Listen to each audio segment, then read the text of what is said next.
I'd like to welcome everyone to this edition of 7-Minute Takes. I'm your host, Jason Stewart, and for those acute listeners and longtime fans of the podcast, you'll notice that the name indeed now is 7-Minute Takes. And our expansion of our coverage here on Age of the Nerd and the starting of our YouTube feature, there was a decision made to change the name of the feature in order to prevent any confusion with some of our fellow colleagues who are running a very similarly named podcast. So 7-Minute Takes will be continuing our mission to determine which independent horror films are worth 7 minutes, at least, of your time. Our first film up for our edition tonight is a little number from IFC Midnight called The Abandoned, starring Louisa Krause and Jason Patric. And this little gem came to theater release on the 8th in New York and LA.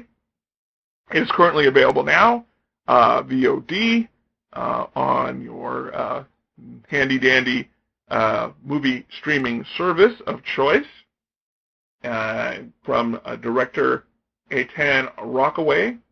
The presser reads, take a terrifying plunge into the warped mind of a disturbed young woman. Desperate to get her life back on track, the unstable streak from Martha, Marcy, May, and Marlene, the independent thriller that broke Elizabeth Olsen 2 years ago. Our lead, Louisa Krause, takes a job as a security guard working the graveyard shift at a once upscale, now abandoned apartment complex. But on her first night of duty, she discovers a horrifying presence lurking deep within the bowels of the decaying building. With her nerves already on edge, Streak must confront demons both real and imagined as she struggles to keep a grip on her sanity.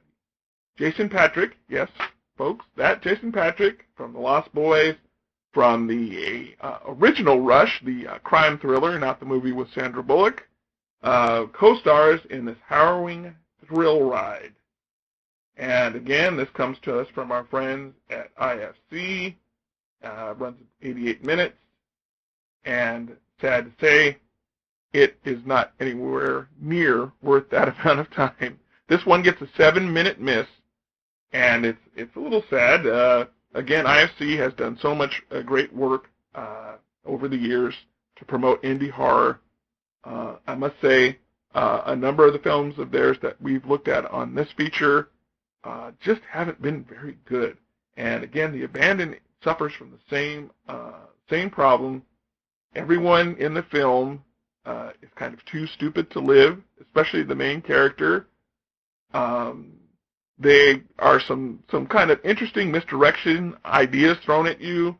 Maybe what's going on is not quite as supernatural as it seems, but ultimately it's kind of muddled. It's kind of unfocused. To be frank, it's a little chintzy. The backdrop appears to have been shot in some abandoned Atlantic City casino. It really is bad Tony Montana decor. You almost expect an overacting Al Pacino to jump out and start screaming, "Say hello to my little friend." The monsters are pretty ill-defined. Again, there's some noble attempt to kind of play with the element, make you think you're not really seeing a supernatural horror film, but maybe it's a psychological horror film. But you never quite get either one straight.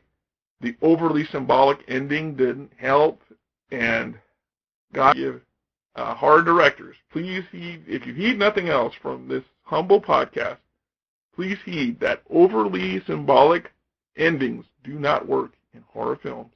My humble opinion, but I think a lot of horror fans would agree with me. Either you gotta make a choice at some point about what you're doing, or you really don't have anything. And I think, unfortunately, in The Abandoned, you don't have anything. And it must get a 7-minute miss, as far as we're concerned. Now, our second film is a feature from Dark Sky, our friends at Dark Sky, who've been really coming on in the last 10 to 12 months. They've had a number of really interesting little hits. Followers of this podcast will remember my discussion of the Last Survivors and Haley Lou Richardson.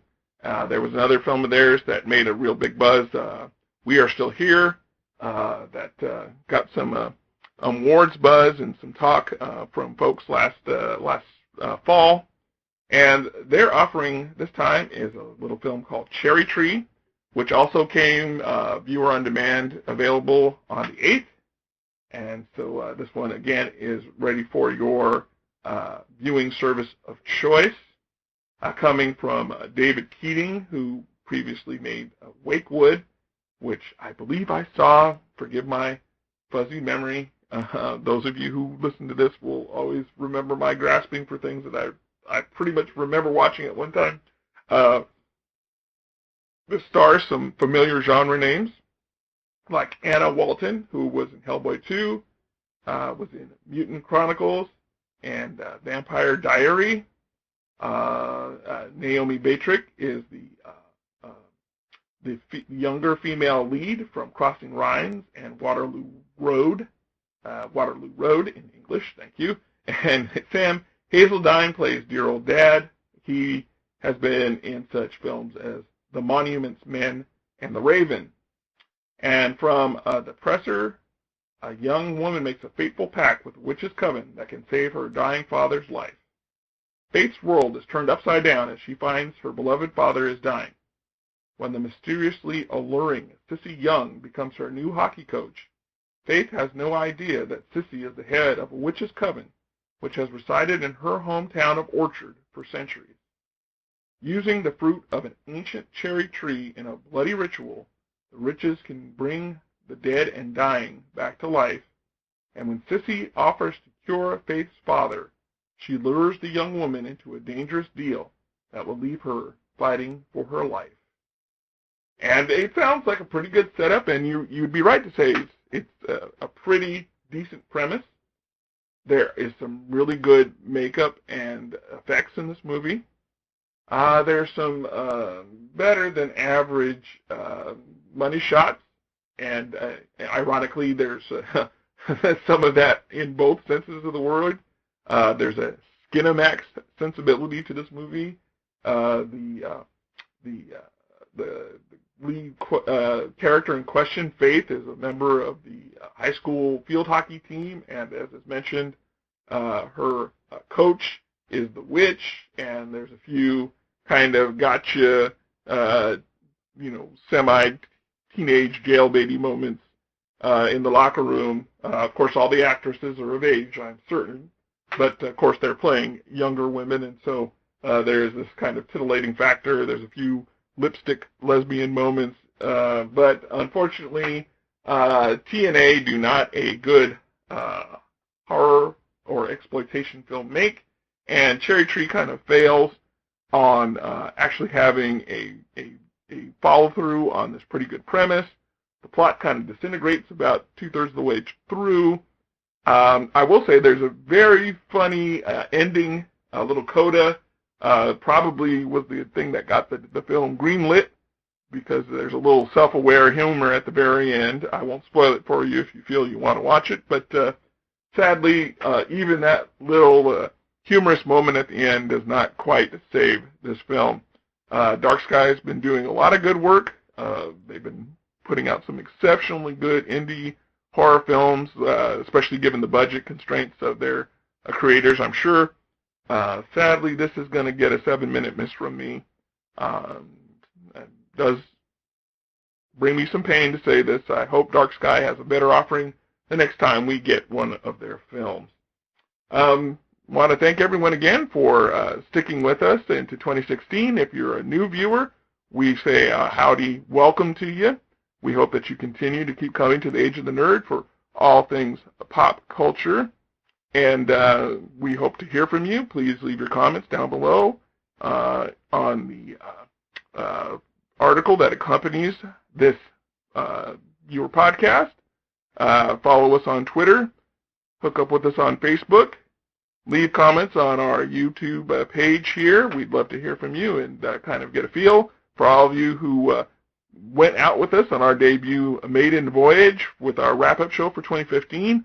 We appreciate you coming and checking us out. We hope that you're going to ride with us as we continue to bring you all things pop culture here on Age of the Nerd, and especially all things indie horror here on 7 Minute Takes. Once again, this is your host, Jason Stewart, and we'll catch you on the flip side.